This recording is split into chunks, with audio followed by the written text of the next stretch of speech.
Brian Kemp here in the state of Georgia. And this is another one of those stories where I have to start with this caveat, right? Because Brian Kemp is also a scumbag. And he's also the type of person who, while he was Secretary of State running for governor, he actively suppressed the votes of hundreds of thousands of African Americans here in the state of Georgia.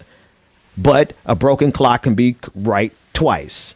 Georgia's Governor Kemp signed a repeal of the state's Civil War era 1863 citizens arrest law in the wake of the Ahmaud Arbery murder. According to ABC News, quote, under the repeal, people who were mere bystanders or witnesses generally no longer have the right to detain people. Deadly force can't be used to detain someone unless it's in self-protection, protecting a home, or preventing a forcible felony. The charges this changes retain Georgia's stand your ground law. I'm going to read that again. The changes retain Georgia's stand your ground law, which says a person who is being threatened isn't required to retreat. But the reason this is tied to Ahmaud Arbery is because the justification that the three men who murdered Arbery used was that they were using this law, the right to citizens arrest.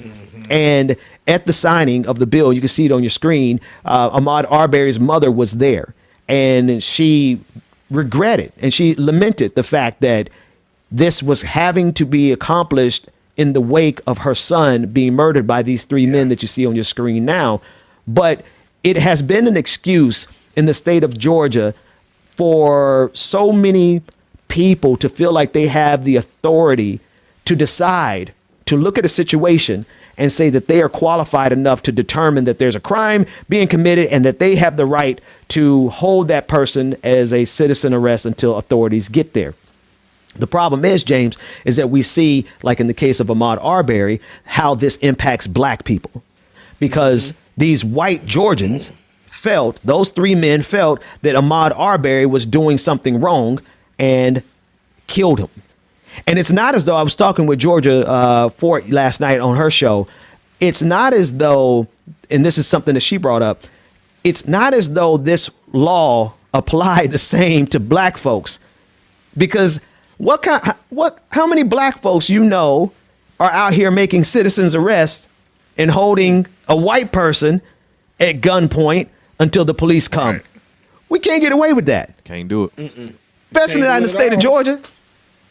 we can barely get away with open carry in open carry states. You know, like we exercise our Second Amendment right, and black folks, we get killed for it. So, you know, while Brian Kemp is still someone who needs to absolutely be voted out of office, this is the right move on this particular bill, because it comes directly from it's a vestige of slavery. It is what white Southerners, and particularly here in Georgia, it is what they used to apprehend and catch black people and to hold us, because they saw themselves as arbiters of the law, and we are merely just the villains that they had to catch, man. So it's I'm amazed that we're still fighting against. No, I'm not. Let me rephrase that. Right. Isn't it crazy? let me rephrase it. Isn't it wild, James, that we're still literally fighting against legislation that comes directly from slavery? This is an 1863 law, man. And that's really crazy, because just think about what other laws that are in there, that some stuff that we may not even know about, bro. So it's really crazy that here it is in the year our Lord 2021, we are just now repealing a law from 1863. Y'all let that sink in. Let that sink in. Let that seriously sink in. And everybody wants to tell you, oh, slavery was so long ago. Nah, bro, we just got rid of the slavery we just law. got rid of the law, bro.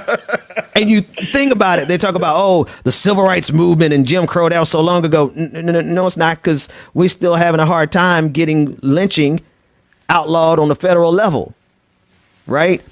That part, I mean, you really think about it. You know, my grandparents, hell, my parents. My birth certificate says Negro.